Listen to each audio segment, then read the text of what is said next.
Hello and welcome to Wingin It. And in this video, I've got something a little bit different for you. I'm going to be watching back one of my old videos and reacting to my gameplay. Now, this is not my original idea. I stole this from Tuck and Cash, so this is something he did a little over a year ago, I think. So I'll link to his video in the description. You should definitely go and watch that. But yeah, I saw him watching back one of his old games and giving a little bit of insight and seeing if his thought process was any different. And I thought it looked super interesting. I've wanted to do this for a little while. So this is a good opportunity to do that. So yeah, I picked a really old game. This is over 2 years ago that I played this game. Back before we had any of the expansions. This is just base game only. And yeah, we're going to jump in. And we're going to watch it back. And I'm going to give a little bit of insight. And we're going to see if my thought process is at all different here. So very, very nice starting hand, of course. So with the indigo bunting on the baseboards, what more could you want for a starting hand? So definitely going to be keeping that, and perfect bird feeder as well for it here. A green heron, so this is interesting. Those of you who know me well will know I do not like the green herons, so that's maybe something that's changed over time here. Would I be keeping green heron here? I'm not sure I would. I'd probably look at that turkey vulture, to be honest, as an option, but yeah, who knows? I mean, maybe I'm looking at some of those birds in the tray as well as options, and we're being left American crow, which is definitely a bold choice. So yeah, I'm going to pick that up, surely. No questions asked there. So should say, actually, I've not watched this game back, so I, of course, knew there was indigo bunting, and it did see from the title and the thumbnail, but I have no idea how this game is going to play out, so we're going to watch it back, and we're going to learn together. So who knows, maybe there's some of you who remember watching this game when it first came out. As I said, it's a little over 2 years old. Do let me know in the comments if you've been watching that long, if you've been following the channel, one of the OGs. But yeah, pretty good start here. Pretty good start. And getting some free cards. Okay, that's interesting on the Gallinual, so we will definitely take that. But yeah, I think this feels kind of straightforward. We're going to play bunting, of course. And as I say, pretty nice bird feeder, so I think we've got to get the crow in the game. I don't think we're going to need this green heron. I think that can go. I'm completely honest. Maybe Maganza, I suppose that second end around goal could just help us get something going, but I would like to be picking up that hooded warbler, I would assume, for the forester at some point, so that feels like a good option. We're absolutely zooming along. I think this was this was back when I played gameplay videos back double speed when I commentated, just to get through them a little bit more quickly. Don't do that anymore. I think probably for the better. But this means we're gonna absolutely fly through this. So yeah, got the crow down, got the bunting down, and look, this is just super strong. This grasslands, 2 food in the grasslands, and not having to give any out. So I think this is back on baseboards, of course. I think my mantra back then was if you can get 2 food in the grasslands, you're set. Whether that was something like a crow and a phoebe, or a towie and a hummingbird, that was kind of normally how you would see that. And you know, you're giving away a food each time. It's not ideal, but it can still be good. But I think this is even better. Bunting and crow. Very, very nice grasslands opening here. So speaking of phoebe, there we go. Phoebe in the forest. So you see that. I think you see that on Oceania boards. Don't remember seeing that too much back on the baseboard. So that's definitely interesting. But there we go. Maganza going down. So yeah, we'll see what I pick up here. I mean, I would probably, if this is me now in this position, and I suppose this is the whole point of this video, I'd be going warbler and snipe, but snipe's gone, so we're not going to get that. Oh, maybe condor, although I didn't really like condor back then. So I think the old me would never be picking up condor here, but who knows? Maybe we will. We'll see. As I say, this is this is a little bit unknown for me, so. We are drawing cards, no surprise. Okay, yeah, we are going to leave the condor, but Maganza, hey, look at that. When you got 4 dice to work with. Very, very nice. So, yeah, not got too many great options here. I'll be interested to see if we do go with this red start. For the forester, maybe a bit more food, but I feel like we're pretty well set in this grasslands, I suppose, as long as the bunting keeps working, as long as we can keep, you know, this bird feeder moving around, which we can, and again, lots of the right food, so that's definitely nice. And winning the round goals, that's really good.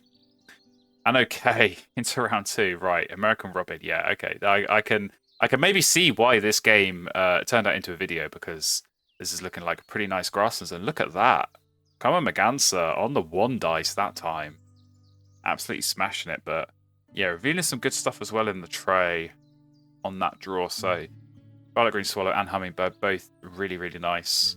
I'd sort of imagine my my opponent's going to block at least the Swallow. But we do have the Robin. We can get that in the grasslands and just go laying eggs. And yeah, okay, now some of these extra cards, I suppose that's where the Green Heron's going to come in handy. We can tuck and draw that. Turn into something else. Okay, never mind. We're going to get Violet Green Swallow. So, playing the Wren. That's a smart move. I probably would have gone and drawn cards there, but I like that. I do like that. Get the extra cards, and maybe some of this egg space as well might come in handy for this end of round goal. But I think just generally, as the game goes on, this is definitely something we had to think about back when it was base game. Is you got to think about your egg space. You know, you're going grasslands, even if you've got something like a crow, where you're discarding eggs. You know, you're laying lots of eggs and not really playing too many birds, so you did have to worry about having egg space available to go and lay eggs. Okay, opponent go to play and snipe next to Gallen, so they're just going to feed us free cards, and I think that works out pretty well here because our card access is not great. And if we're going to double tuck and draws in the grasslands here, we can just cycle those free cards that we're getting. Maybe pick up something like that egret. That might be something tempting. I'm kind of surprised I've not picked up already. I would definitely be picking that up this next turn that I lay eggs. But yeah, I think otherwise we just we look for Forester birds, and maybe that's why the Wren is good as well. Or the Forester getting a good start on that bonus card. So yeah, this is an interesting game. I feel like we're definitely benefiting a lot from the free resources we're getting from our opponents. So they're giving us those free worms. That's helped get some of these birds down a little bit more quickly. Okay, no, they do go and block the egret. That's a bit of a shame. But Hermit Thrush, hey, look, that eats exactly the food we're getting from this bunting. So that might be something we look for. And here's a Warbler House Wren. So, Belseveria, which is getting all of the worm eaters. Stilt now as well. Probably not going to need the stilt, but yeah, loads of good options here that eat the bunting food. It's like the game was just, knew what I was trying to do here, knew what I was looking for. So, yeah, what do we pick up here? I'd probably go Hermit Thrush because I don't think you want to ruin Forester. But there's just so many good options with the Warbler, with the Vireo. You could play both of those in the forest and then say, look, I'm just going to take 4 points off Forester, not try and max it out. Maybe that's kind of what I'm thinking here as well, but yeah, I think priority number 1 has got to be playing the Robin, because then, what is that, 5-point grasslands with with 2 food and double card cycle. I mean, that's just ridiculously strong. Not even end of round 2, and that's already set up. So yeah, this is like base game heaven right here, this grassland. So super, super nice. Yeah, definitely see why why this is made into a video. So I feel like I've struck gold here picking this one to review. But yeah, lots of good options in the hand. I mean, we got some bad ones as well. Be interested to see if I play the Hummingbird, actually. That might be terrible. It's quite a handy combo with the bunting. You know, if the bird feeder does get stuck, this is a prime example of where it can get stuck quite easily. Having something like Hummingbird down just to keep that feeder moving, keep it resetting, so I don't have to go and take food. Which I kind of don't want to do. Yeah, there you go. Look, my opponent did go and get it stuck. So do we play Hummingbird? I'd definitely be tempted here. I'd definitely be tempted because, yeah, we've not got the great brown power. You know, if we found another tucking bird, I suppose maybe I could lay eggs here, but then I'm sacrificing the bunting food. So do have to think about this end around maybe. Look, we are getting Hummingbird. Okay, this is interesting. This is definitely interesting to see how. There's going to be some aspects of this where my thought process has changed over the years, but old habits die hard, I guess. And I don't know, maybe subconsciously some part of me remembers this game. But yeah, I think Hummingbird there feels good. And now it's 3 food. I suppose we've got loads of birds in our hand that we want to play, so getting some of that extra food is going to be helpful. I really do hope I pick up that Hermit Thrush, because I feel like that's a really good play in this situation. If I can do the Hermit Thrush and the Hooded Warbler, you know, maybe find some of those other forest double birds that's not the house wren, but ones that actually do work for the Forester. So okay, I think we do have this end of round goal to think about as well a little bit. That might come into play. Yeah, we are discarding the food here for an extra egg, so I'd assume that we're going to skip the crow. But yeah, we'll put our opponent first. They're going to take a rat here, but then we can take whatever we want, and we're going to get a reroll on the bunting. So that's good, and that's kind of, I guess, the power, as I say, of this hummingbird combo. Oh look, they gave us a reroll anyway, so it doesn't matter. But yeah, just helpful. You know, we're giving one food away, but effectively we get the one from the hummingbird and the one from the bunting that we would have otherwise missed. So okay, good. Do pick up that. So I should pick up the wren as well. So okay, I guess I'm sort of hedging my bets here in terms of that forester. So yeah, keep the options open. I mean, not too sure I need the house wren here. I think I've already got, you know, plenty of egg space and lots of birds to be playing, but it's yeah, I suppose it's good to, as I say, keep your options open. But yeah, we'll see. I mean, this feels very open. This feels very open. I did say actually earlier I didn't need the stilt, but could be something we play here, because I guess the thing that I've not thought about here is my opponent. You know, they were giving out free cards, but they were getting like 4 cards each time, and now they're getting even more. I think they did play another wetland bird, so they don't really have any way of turning those cards into, you know, extra food or extra tucks or anything like that. Which means they're probably not going to go and draw cards again. Well, maybe they will now we're killed here. But then I suppose that's just another reason why they then wouldn't be giving out any more cards if they're going to play that. So yeah, I still could be good here. Still could be good here. So, oh, of course, this is back in the Dark Ages when we couldn't see how many cards our opponent had. Oh man, those are sad times. Yeah, you had to guess, or you had to try and keep track, keep count of how many cards your opponent had. But yeah, that's easier said than done. So,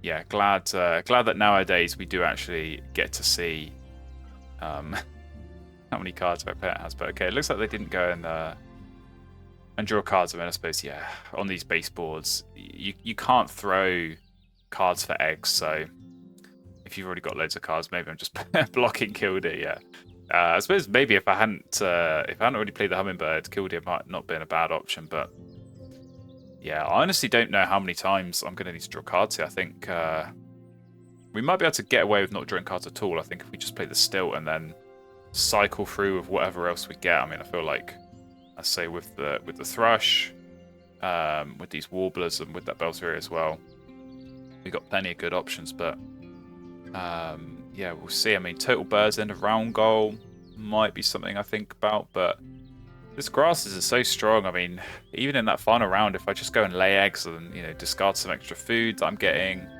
maybe if I'm using this hummingbird or this bunting, and yeah, get 5 eggs and 2 tucks, that's a pretty solid grassland. So it's going to be hard to look past those 7 points. You know, something like Blue-winged Warbler, if I play that in column 4 or 5, it's only a 6-point play. So laying eggs is actually better, and those are the kinds of things you've got to think about, especially on base boards. So when you're kind of going for these grasslands engines. But yeah, loads of worms in the supply. Oh, here we go. Okay, we're getting some free cards, so that definitely helps. Great Horned Owl, that is very, very welcome here. So yeah, I probably would have been ready to play the stilt there, but actually, yeah, there's a rat in the feeder. Let's go and grab that. So I think, yeah, change of plan. Be on your toes. Be ready to react. Okay, are they going to block that worm? They probably are. Might have been able to play that a little bit better if I'd put them first. Oh no, they didn't take the worm. Okay, we got away with that. Got away with that for sure. We're going to take more rats. We are indeed. So yeah, this feels like it's going well. So many worms. So many worms. I think just bunting is doing its job here, getting us all the worms we could possibly want in the world. Looks like we might have skipped ahead a turn there. I do remember I used to do this a little bit more when editing these videos, because yeah, we've suddenly got loads more food. We've got the extra rodent that we wanted. So man, I don't remember ever seeing this much food. Oh, there's a devil bird.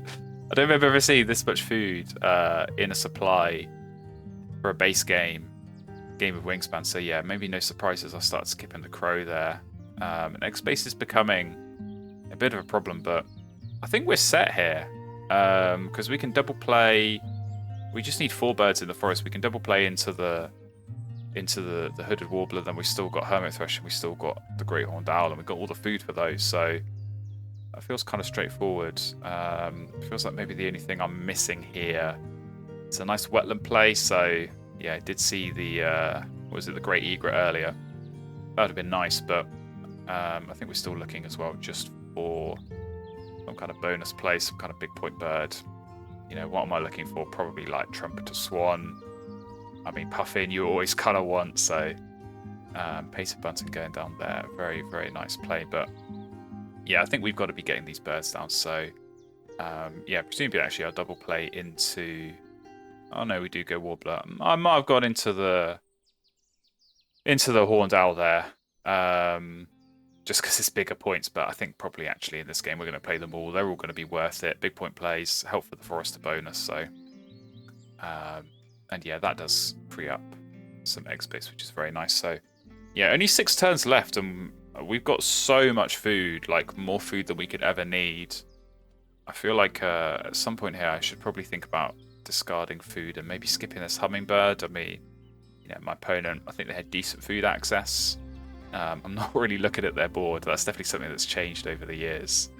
I do feel like, okay, there we go. I do feel like I look at opponents' boards a little bit more now. They've got good food access, but they have got loads of cards, and they're going to be wanting to play birds. So yeah, I think I did skip the hummingbird there and skip the crow. So I suppose as long as the bunting's getting food, maybe that's the logic.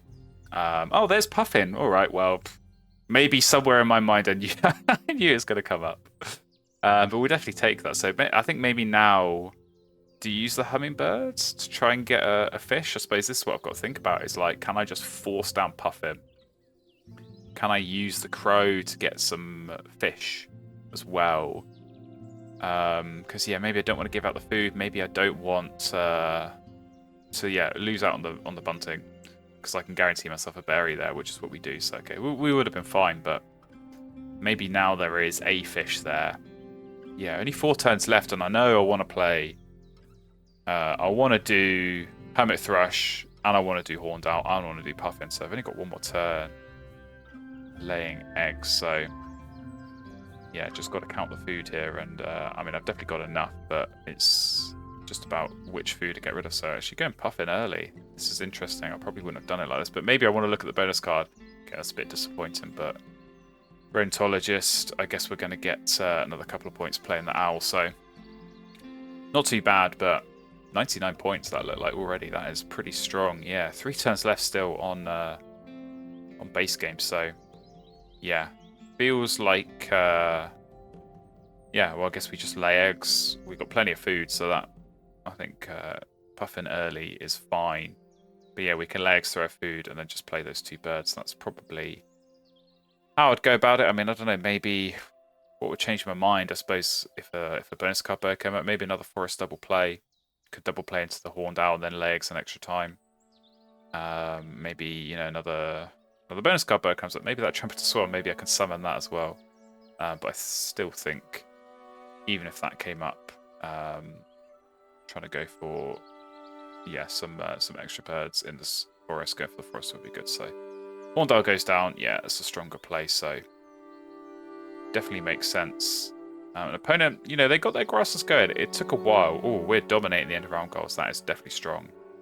But yeah, I'm guessing with however many extra cards they've got, God only knows how many they've got, they'll be able to go in there and legs and do some tucking, so that kind of makes sense. But does mean that we should be okay, I think, on on this end of round. So yeah, we can skip there. We can do a bit of tucking. Are we going to get anything better? Oh, we are. Okay. Red Cacadian Woodpecker. Do I take the bonus card gamble? I think the old me probably will, and I think the new me probably wouldn't.